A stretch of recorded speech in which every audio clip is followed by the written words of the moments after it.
जैसा कि आपको बता दें कि दिल्ली विधानसभा चुनाव का जो नए नए मोड़ ले रहा है, उसमें कुछ दिलचस्प बातें भी सामने नजर आ रही है।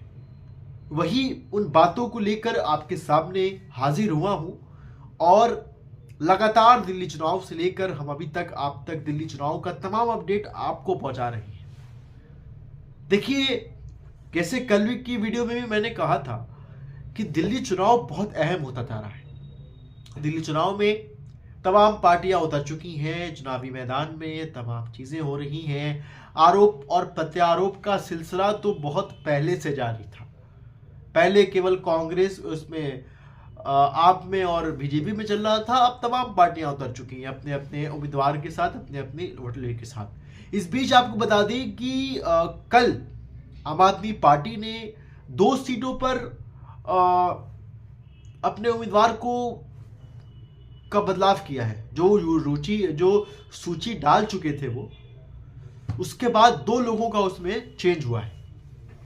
और अब जिस तरीके से आगे बताया जा रहा है, आरोप प्रत्यारोप में सबसे टॉप पे चल रहे हैं रमेश जी, बीजेपी के जो नेता हैं कालकाजी सीट से जो लड़ रहे हैं। और आतिशी जी भी वहां से है, माननीय सीएम हमारी दिल्ली की, वो भी वहां से है। तो दोनों आमने सामने हैं बीजेपी के नेता की तरफ से। तो उनका आरोप प्रत्यारोप का सिलसिला तो ज्यादा ट्रेंडिंग चल रहा है और तमाम लोगों को वो लगातार, मान लें ऐसे पिछली बार जब प्रियंका गांधी के ऊपर टिप्पणी की गई थी, माननीय आतिशी जी के ऊपर टिप्पणी की गई थी, तो बीजेपी ने कहा था कि हम मथन कर रहे हैं कि कालका जी सीट के ऊपर से हम उनको वहां से हटा के किसी महिला उम्मीदवार को वहां पे रखेंगे। लेकिन इस चीज का मथन ही होता रहता है और फिर एक आरोप और प्रत्यारोप और विवादित बयान का सामने आ जाता है। और अब आपको बता दें कि अहम खबर लेकर क्या सामने आया हूं। जूते के बाद साड़ी वाली मुश्किलें में प्रमेश वर्मा, चुनाव आयोग ने आदेश पर एफआईआर। आपको बता दें कि पहले जूते बांटने के ऊपर एफआईआर हुई थी चुनाव आयोग की तरफ से, और अब ये आपको बता दें कि नई दिल्ली विधानसभा सीट से भारतीय जनता पार्टी के उम्मीदवार प्रमेश वर्मा के एक के बाद एक कानूनी मुश्किलें में घिरते जा रहे हैं। आपको बता दें कि पहले उन पर आरोप लगा था कि जूते बांटने का आरोप लगा था, और अब साड़ी बांटने के आरोप में उन पर एफआईआर दर्ज की गई। साथ ही आपको बता दें कि परमेश वर्मा की आवास पर साड़ी बांटने जाने के एक वीडियो का संज्ञान लेकर उन पर अधिकारियों ने एफआईआर दर्ज की है और करते हुए कार्रवाई की मांग की है।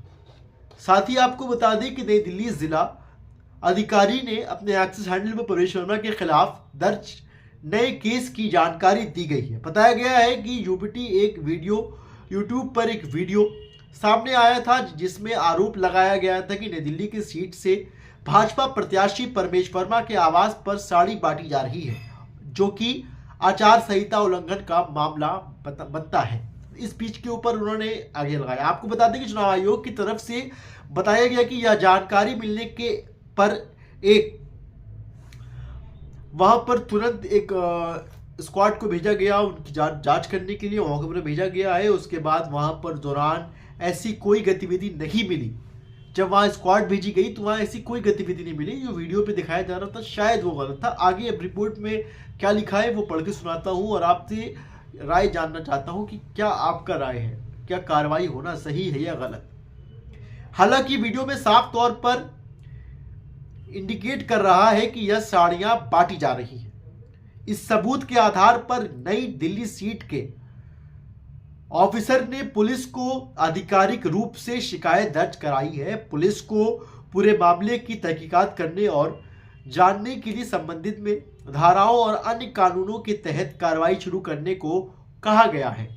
और साथ ही आपको बता दें, परमेश वर्मा के खिलाफ कार्रवाई नहीं की जाने के आम आदमी पार्टी के आरोपों पर भी जवाब दिया गया है। आपको बता दें, चुनाव आयोग की तरफ से कहा गया है कि ऐसे आरोप निर्धार है कि चुनावी मशीनरी कार्रवाई नहीं कर रही है। जिला निर्वाचन कार्यालय आचार संहिता को सख्ती से लागू करवाने के लिए प्रतिबद्ध और किसी भी उल्लंघन को सक्रिय संज्ञान लिया जा रहा है। आपको बता दें कि चुनाव आयोग ने साफ कह दिया है कि अगर आचार संहिता का उल्लंघन कोई भी पार्टी, कोई भी नेता कर रहा है तो उसके खिलाफ कड़ी से कड़ी तरीके से कार्रवाई की जाएगी और उसके ऊपर किया जाएगा। आम आदमी पार्टी ने आरोप लगाया था कि प्रवेश के खिलाफ कार्रवाई नहीं हो रही, जब उनका जूते बांटने वाला मामला सामने आया था। उसके बाद भी साड़ी बांटने वाला मामला सामने आया है, तो इस पर भी प्रक्रिया सामने आई है।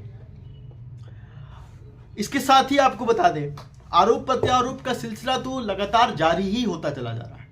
और अब एक और खबर आपको बताते हैं। ये तो परवेश वर्मा जी की हो गई, जिसपे आरोप सिलसिला लग रहा था कि भाई आधार संहिता लागू हो गई है तो आप साड़ी बांट रहे हैं, जूते बांट रहे हैं। तो इसके तहत चुनाव आयोग ने एफआईआर दर्ज कराई है।